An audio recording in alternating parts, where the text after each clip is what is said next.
Good day, and welcome to the Expand Energy 2025 first quarter earnings teleconference. At this time, all participants are in listen-only mode. After the speaker's presentation, there will be a question-and-answer session. To ask a question during this session, you'll need to press star 11 on your telephone. If your question has been answered and you'd like to remove yourself from the queue, simply press star 11 again. Please note that this event is being recorded. I would now like to turn the conference over to Chris Ayres, Vice President, Investor Relations and Special Projects. Please go ahead. Thank you, Jonathan. Good morning, everyone, and thank you for joining our call today to discuss Expand Energy's 2025 first quarter financial and operating results. Hopefully, you've had a chance to review the press release and updated presentation we posted to our website yesterday. During this morning's call, we'll be making forward-looking statements which consist of statements that cannot be confirmed by reference to existing information, including statements regarding our beliefs, goals, expectations, forecasts, projections, and future performance and the assumptions underlying such statements. Please note that there are also a number of factors that will cause actual results to differ materially from our forward-looking statements, including factors identified and discussed in our press release yesterday and in other SEC filings. Please recognize that, except as required by law, we undertake no duty to update any forward-looking statements, and you should not place undue reliance on such statements. We may also refer to some non-GAAP financial measures which will help facilitate comparison across periods with peers. For any non-GAAP measures, there's a reconciliation that can be found on our website. With me on the call today are Nick Dell'Osso, Mohit Singh, Josh Viets, and Dan Turco. Nick will give a brief overview of our results, and then we'll open up the teleconference for Q&A. So with that, thank you again, and now turn the conference over to Nick. Good morning. Thank you all for joining our call today. Recent market volatility has reinforced the importance of our strategy. The steps we took over the last year to build scale in the best gas assets, lower our costs through merger synergies, strengthen our capital structure, and invest in our marketing business have successfully reduced the impact of market volatility in our company. Overcoming market volatility requires a resilient financial foundation, a deep market-connected portfolio, and low-cost, efficient operations, all hallmarks of our company and strategy. In addition, we plan for and allocated capital around a mid-cycle gas price of $3.50 to $4.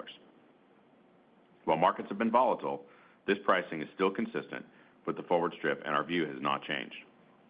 While spot prices may be lower today, the macro fundamentals for natural gas remain very constructive, with growing LNG and data center demand setting up the market for a strong 2026 and steady rig count for lower 48 activity, implying a stable, not growing production. Against today's macro backdrop, we've continued to safely and efficiently execute our business. Our integration efforts remain on track, and we expect to achieve approximately $400 million in synergies in 2025 and $500 million by year-end 2026. Since close, we've eliminated approximately $1 billion in gross debt, including approximately $440 million in the first quarter. In March, we joined the S&P 500 index, and we were recently upgraded to investment grade by Moody's, which means we have now achieved investment grade ratings by all of the agencies. These important milestones further demonstrate the strength of our company and the value of combining Chesapeake and Southwestern to create Expand Energy. While both companies have achieved these results individually, I'm confident we greatly accelerated the timing through our combination. I am proud of the way our team has come together and embraced the role we play in answering the call to deliver affordable, reliable, lower carbon energy to markets in need. We also continue to benefit from the tailwind of our productive capacity strategy has provided our business. Building productive capacity allowed us to efficiently increase volumes as demand grew. To put our strategy in context, over the first 12 months, volumes from our productive capacity wells will generate approximately $225 million more in free cash flow compared to if we had elected to turn the wells in line last year. We expect to exit 2025 at approximately 7.2 BCFE per day, turning in line substantially all productive capacity built in 2024. As we look towards 2026, we are well positioned to deliver returns for our shareholders. We expect to see a significant inflection in our free cash flow next year on top of the very strong year we're having in 2025, while growing our production to 7.5 BCF a day. This will allow us to return a significant amount of capital to shareholders. Sound capital allocation and prudent hedging will reduce risks and underpin our free cash flow. We look forward to continuing to update you on our progress, and the operator will now turn the call over for questions. Certainly. And our first question for today comes from the line of Neil Mehta from Goldman Sachs. Your question, please. Yeah, good morning, Nick, Mohit, and team. Appreciate all the comments here today. I'd love your updated thoughts around hedging. You guys did layer in a lot of those hedges for 2026. Just talk about the way you're thinking about the plan going forward and why you elected to do that. Good morning, Neil. This is Mohit. I'll take that question. As you've seen us in the past, we will continue our disciplined approach towards hedging, and we view that as just our way of managing the commodity price, the risk that's embedded in there. It allows us to capitalize on the volatility that we see in the commodity prices and to increase the downside protection at attractive levels while retaining some of the upside participation. One stat that I will mention to you is since the start of the year, we have added about 740 BCF of new hedges of various tenors into Q1 2027 with the average floor price of $3.75 and an average ceiling of $5.10. This has worked really well for us in the past, and as another testament to the strength of the program, last year we recognized $1.6 billion of hedge gains in a soft price environment, so we know the program works. So going forward, it remains unchanged, and you'll continue to see us be disciplined about layering in more hedges as we see prices strengthen both in the near term and at the back end of the curve. Yeah, thank you. And then, Nick, the follow-up is just on your perspective on the gas commodity. We have had a pretty dramatic move in the front. The backs have been pretty well bid still, but in the front, do you think that's supply or demand? And then you maybe just talk about your perspective on balance of the year and how we progress from here. Yeah, absolutely. The front has been volatile. It's been interesting to watch. We've seen supply be a bit robust through the first part of the year, and that's, I think, a function of the fact that we and some others had some deferred activity that we brought online into the cold winter that we had this year, creating some flush production. The incremental demand allows all of that deferred activity to flow at full rate. And so I think you had a pretty strong production start to the year. In addition to that, it was very cold initially in January, and then February and March were a bit more normal. April then has been pretty under historic demand levels. So I think you've seen a combination of supply be strong, demand be light. I want to just remind you, though, that the way we think about it is the near-term volatility is something that we plan to absorb within the way that we think about capital allocation. So we spent a lot of time on the last call talking about capital allocation, utilizing a 2 to 3 year forward look of mid-cycle prices, knowing that in the near term, cycles will drive prices higher and lower than that mid-cycle price. I think that's exactly what we've seen, and we feel really good about all of the fundamentals that drive our mid-cycle price expectations and our price expectations broadly for 25, 26, 27 that still support exactly the same way we've set up our business. Makes a lot of sense. Thanks, Nick. Thank you. And our next question comes from the line of Doug Leggett from Wolfe Research. Your question, please. Thanks. Good morning, everyone. Nick, I wonder if I could follow up on that. I mean, just looking at the hedge range, I think you and I have talked in the past, and I'm sure others, about the increased volatility of this market. And you've got like a 50% spread on these hedges just as a matter of record. My question is, navigating that, you've talked about lowering your break-even for the portfolio. Where is that today? Where do you think it can get to during this period? And obviously, there's a lot goes into that, the synergies, the incremental delivery of those synergies, the marketing uplift in margins, and so on. I'm just wondering if you could talk to us about the trajectory for your break-even as you pay down debt. Yeah, it's a great question, Doug, and it's absolutely what we think about every day around here. Our break-evens today, as we begin to realize the synergies of the merger, have moved a little bit below $3. We think they're going to continue to drive lower, and we're focused every day on driving them lower through the remainder of realizing the synergies of the transaction, as well as further efficiencies that we're going to drive through our business. Just for clarity, Nick, is that the current spending level or is that maintenance capital spending level? They're pretty close to the same number, right? I mean, our current spending level is where we expect to hold production, so that they're the same thing. Okay, great stuff. My follow-up is it's a marketing question, I'm afraid. I know I tried this last quarter, but you recently had a trip out to Asia.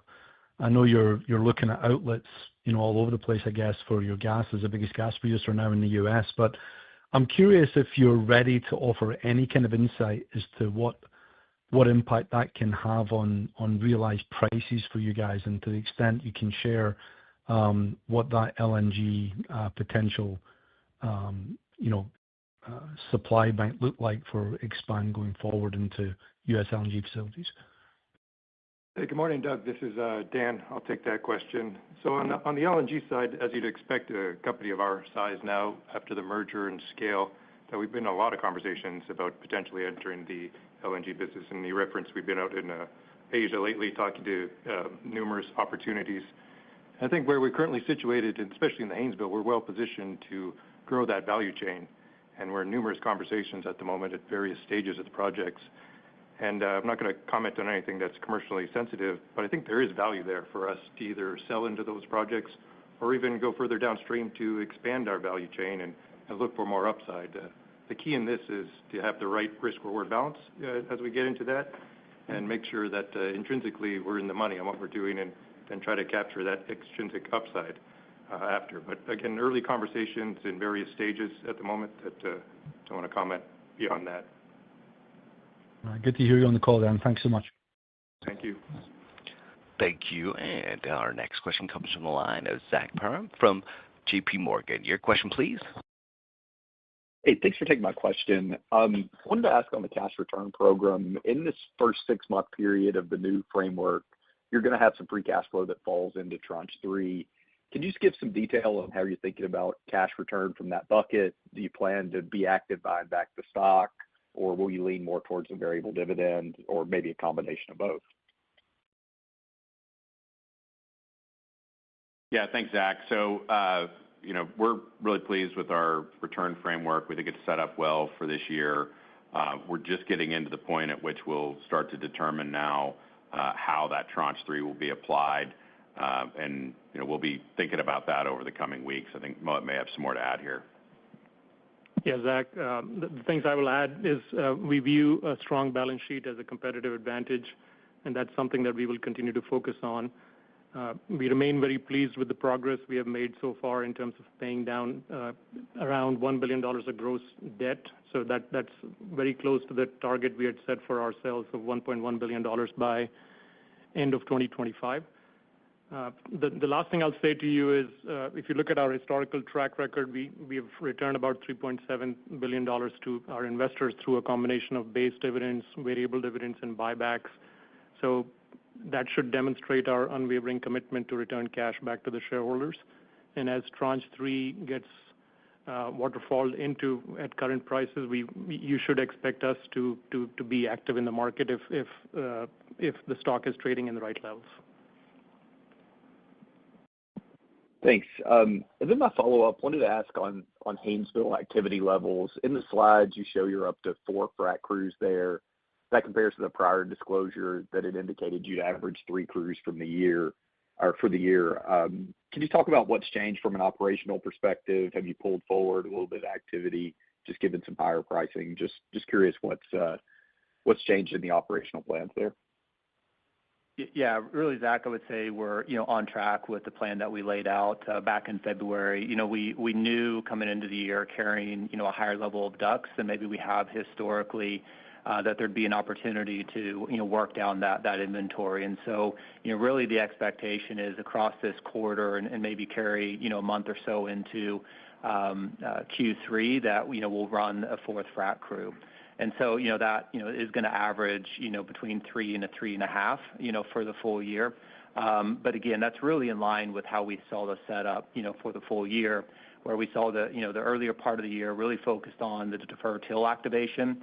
And as we've worked through that backlog of inventory, we're really now turning our attention to the DUCs. Thanks, Josh. Thank you. And our next question comes from the line of Devin McDermott from Morgan Stanley. Your question, please. Hey, good morning. Thanks for taking my questions.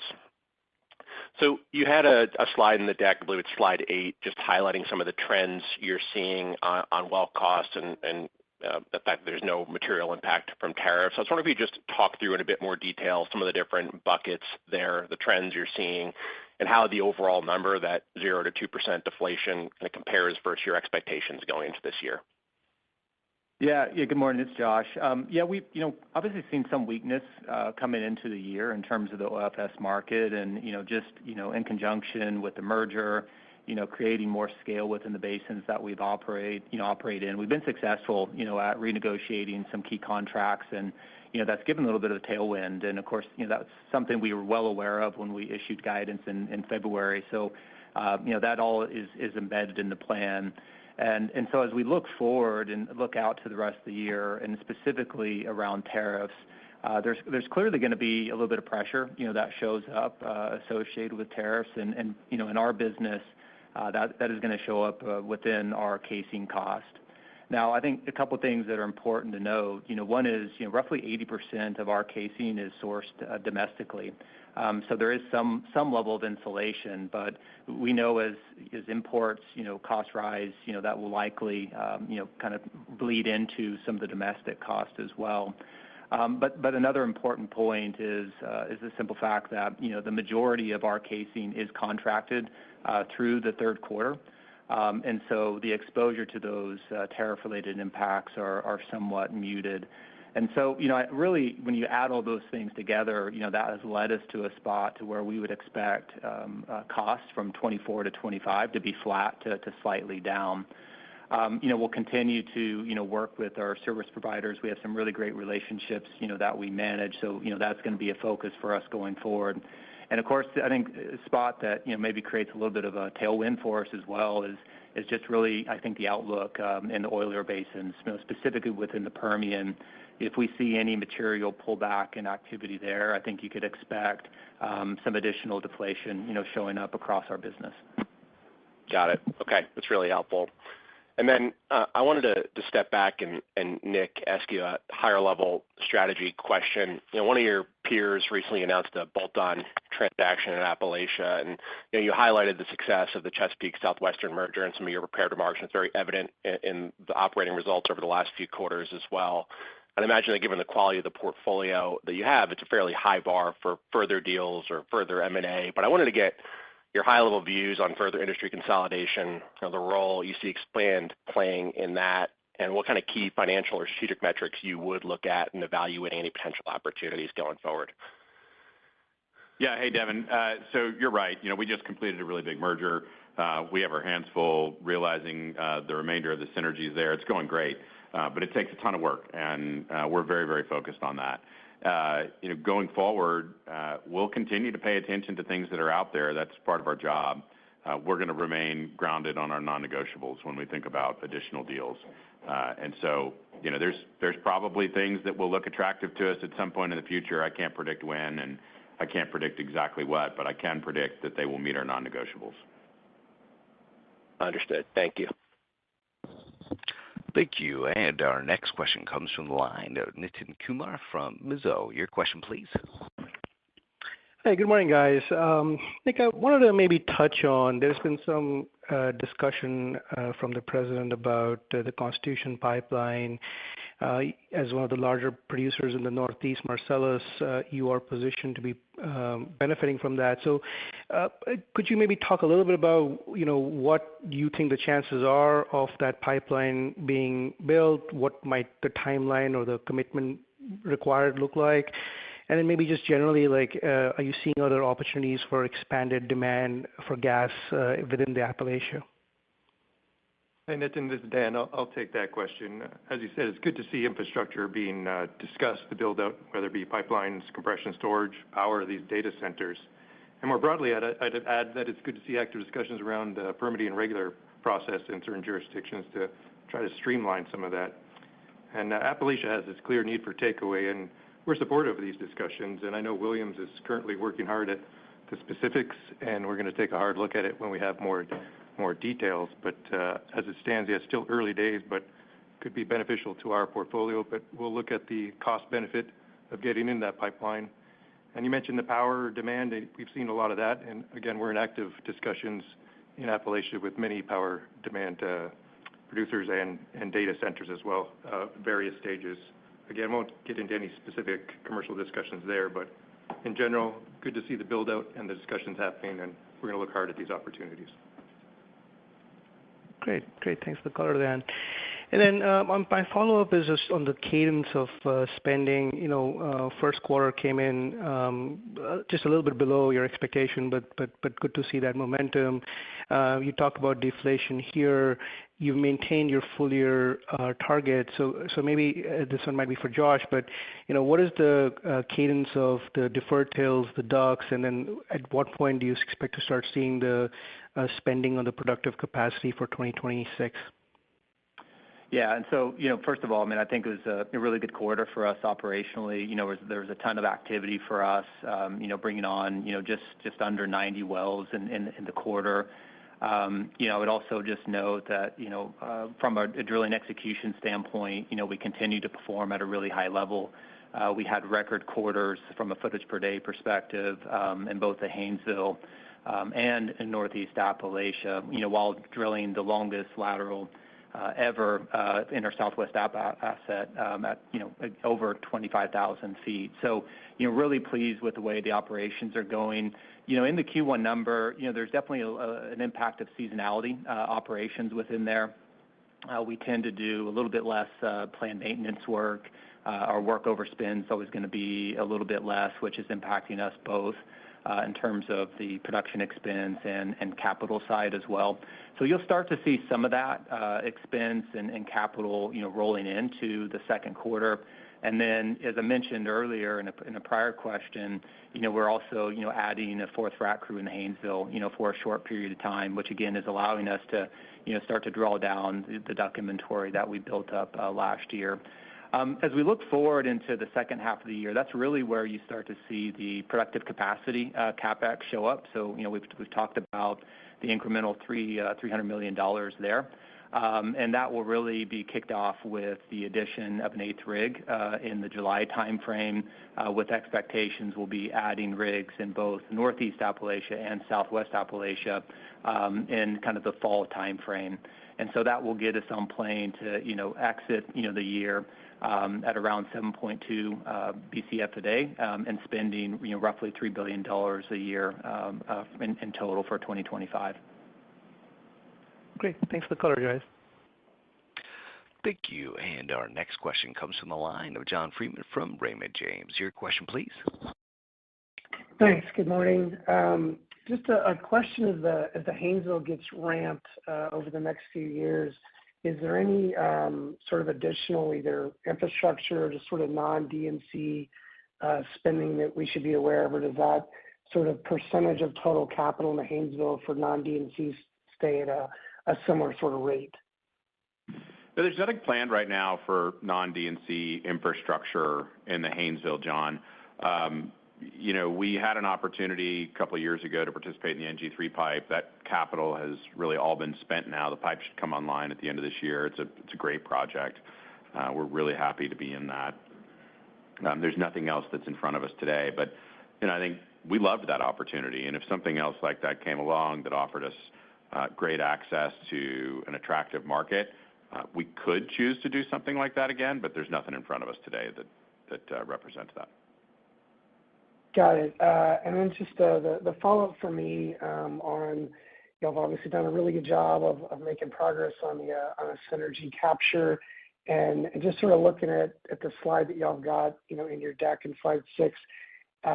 Is it fair to say that it looks like everything that y'all have kind of needed to achieve on a run rate basis is kind of there with the company-owned sand mine, the lower financing costs, the completion design, all that stuff that was in that additional synergy bucket is sort of basically in place, and now it's just a matter of just continuing that run rate to achieve the 500 by year-end 26? Or is there something else that I'm missing that's yet to be in place?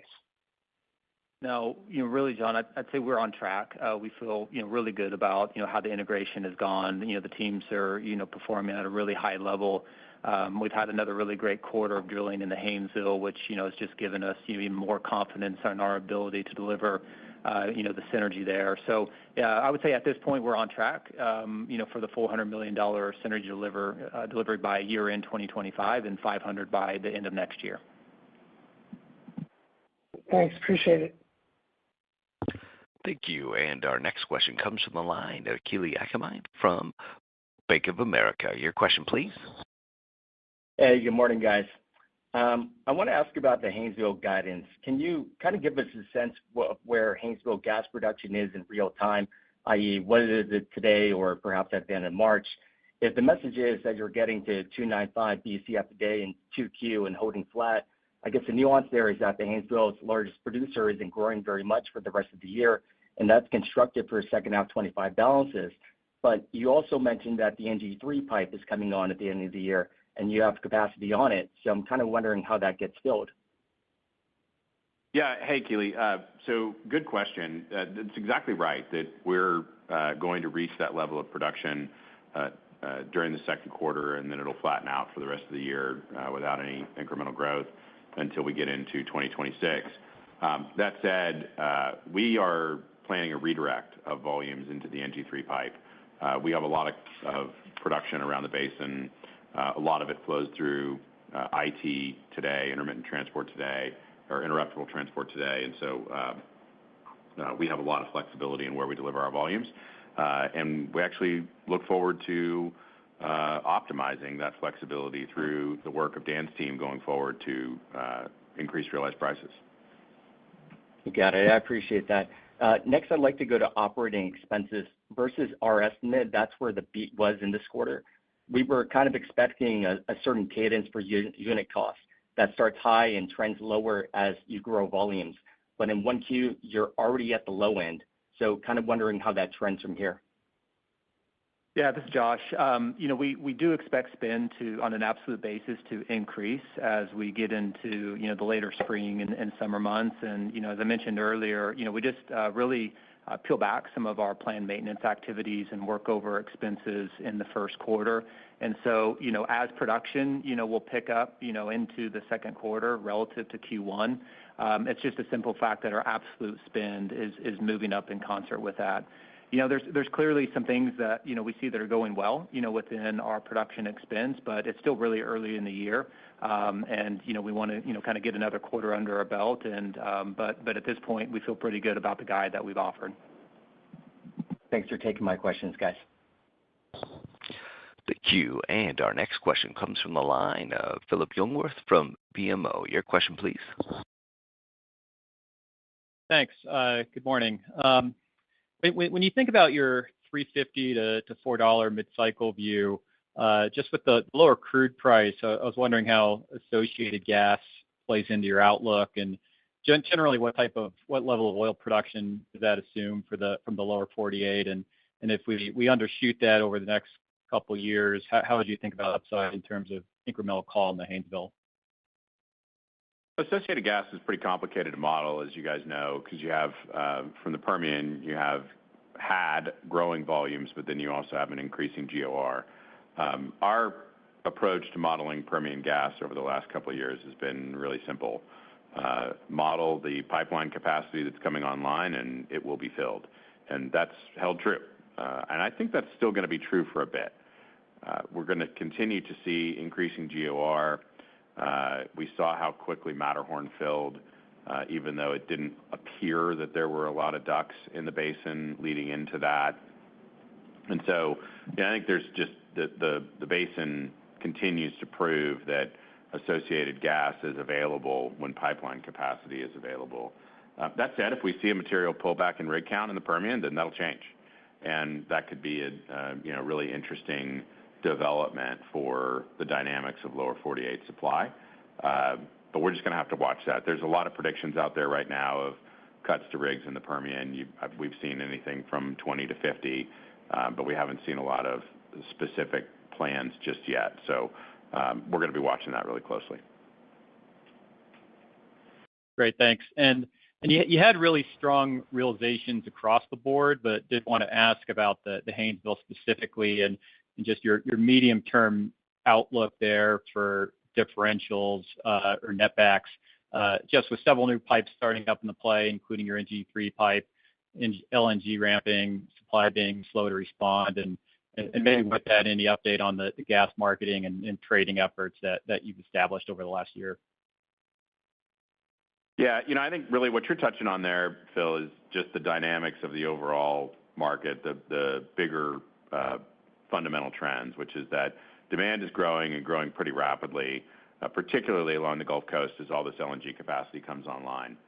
And we love the fact that we have 2.5 BCF a day of capacity that's going to be available to deliver gas to Gillis. We also like the fact that we still maintain quite a bit of capacity at Perryville. And so the opportunities there to think about how we most effectively supply the markets that need the gas is pretty interesting. And I think there's going to be a lot that plays out there with Haynesville starting off here in a position where it doesn't look like it's growing rapidly into this demand growth. I think it does set up for a pretty constructive environment for our business. Great. Thanks, guys. Thank you. And our next question comes from the line of Scott Hanold from RBC. Your question, please. Yeah, thanks, all. Hey, look, you all have a plan to, start spending the $300 million of growth capital in the second half of the year.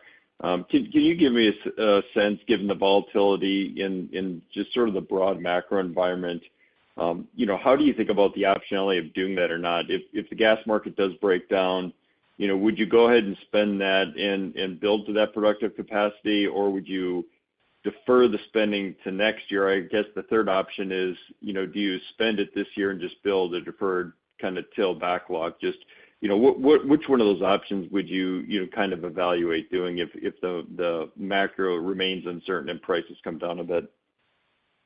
Yeah, it's a great question, Scott. And I'll go back to, again, the framework that we put out last quarter, which is to really think about how the longer-term mid-cycle pricing works. The decision to spend money is really around that. The decision to produce gas is different. The decision to produce gas is much more around the immediate market conditions that we see at any given time. So this is really, what you're describing is really a repeat of conditions that we saw last year, which would be a weak near-term gas market with decent long-term fundamentals. In that case, I think we continue to spend capital and potentially pull back on production if there's a weak price.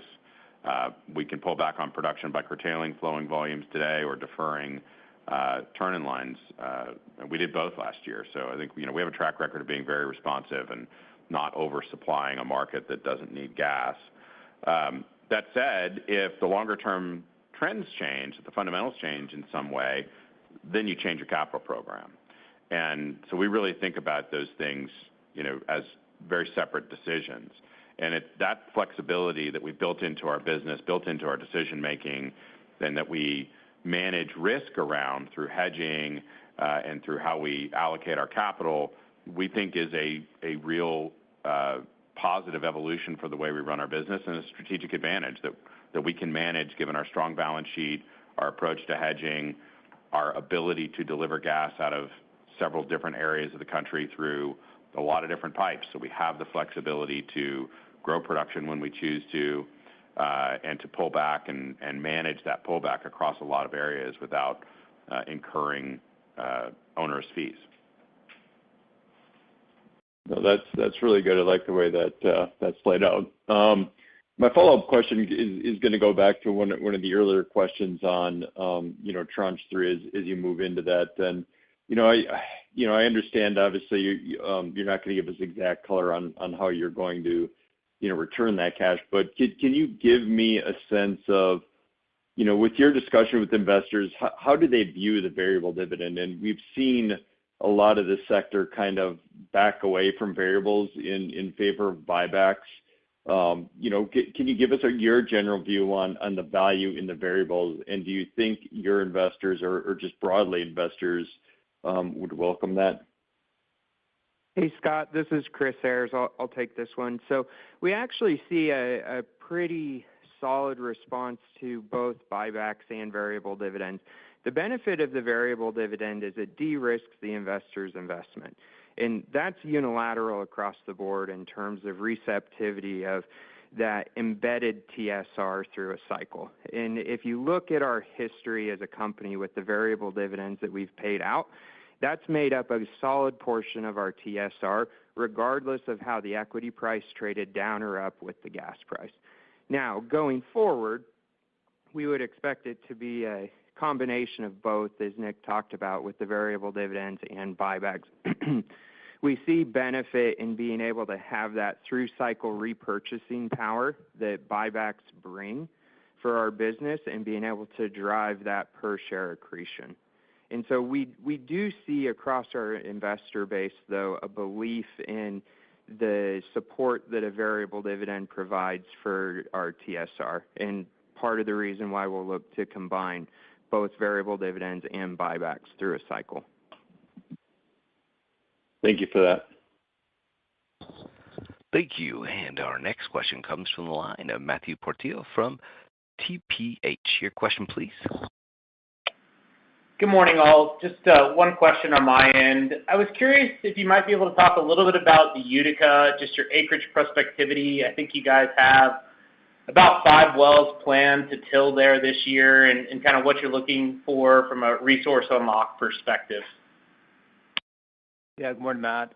We remain active in the Utica. We see the prospectivity, of it, as well as, really thinking about extending the limits of the Marcellus as well as you move, further west into Ohio. And so, we have pretty active leasing programs there to, help shore up additional inventory, and that'll continue to be a focus for us and the teams moving forward.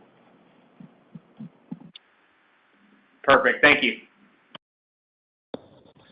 Thank you. And our next question comes from the line of Jeff Jay from Daniel Energy Partners. Your question, please. Hi. I guess I was thinking about, and I really appreciate the color on the tariff impact on spend. And I guess my question is, if these tariffs persist as they stand today, would you expect a step change in costs in 2026 as your contracted materials roll over?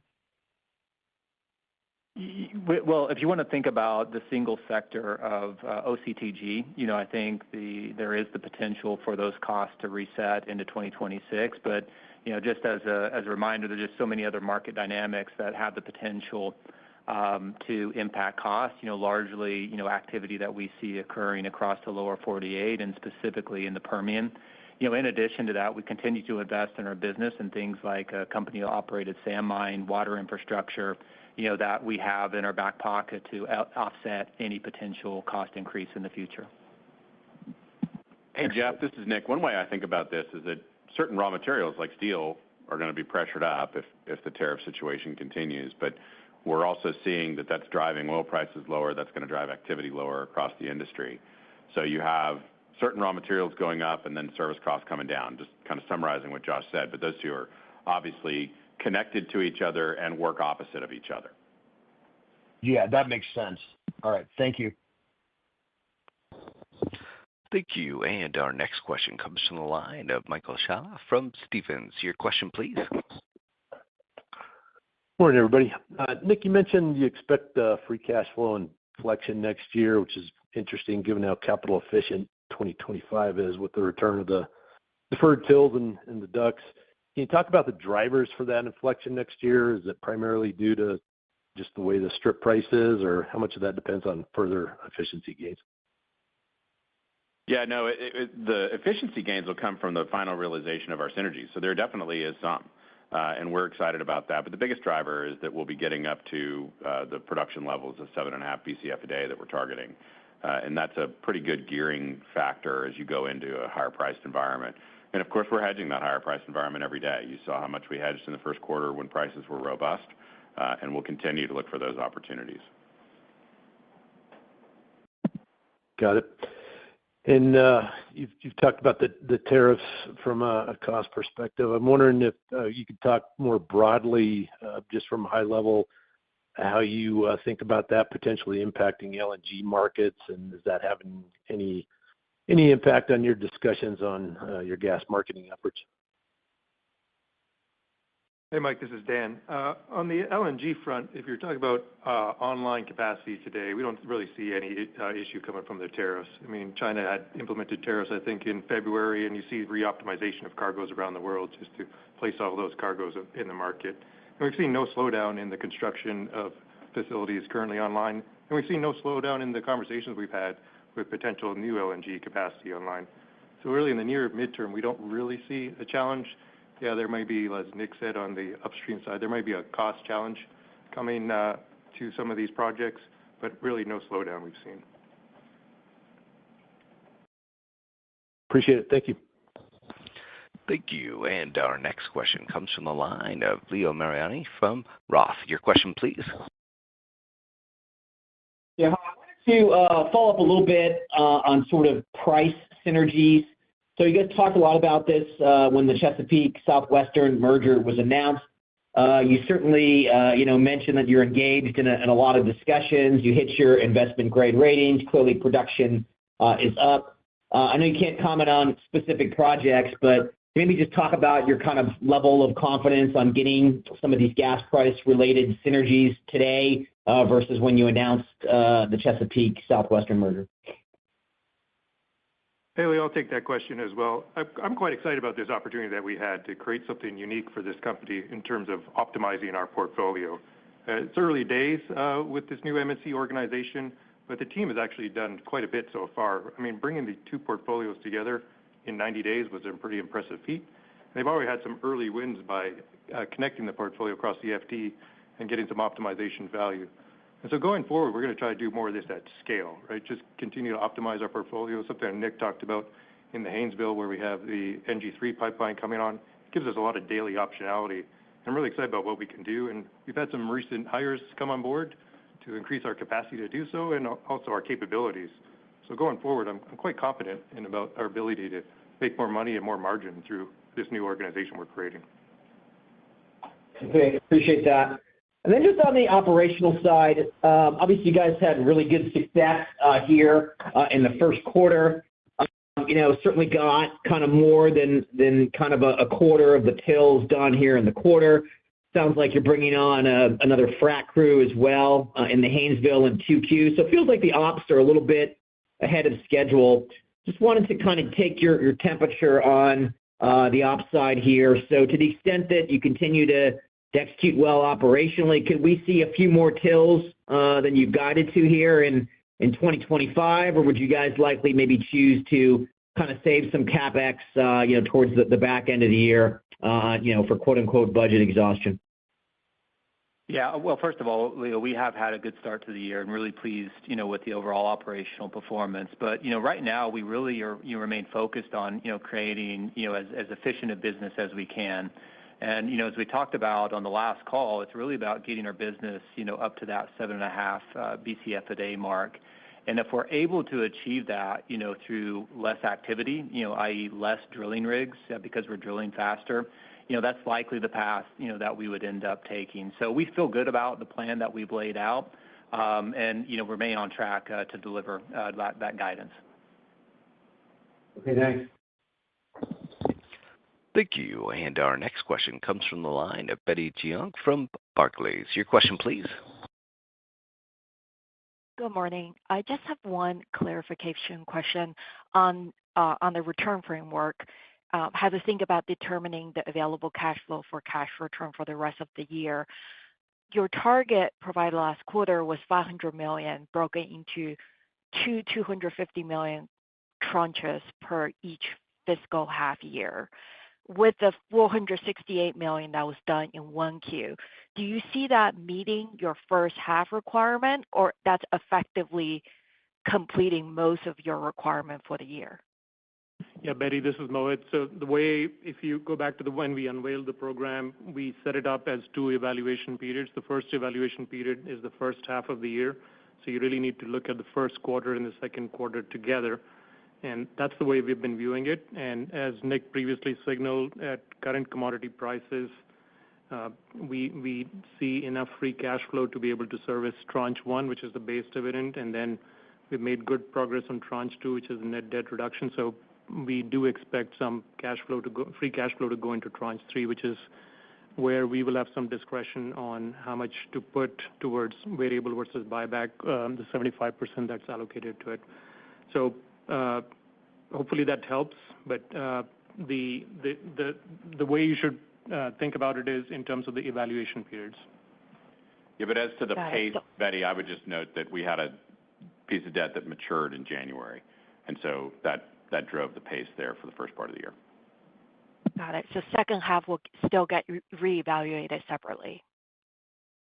That's right. Okay, great. Thank you.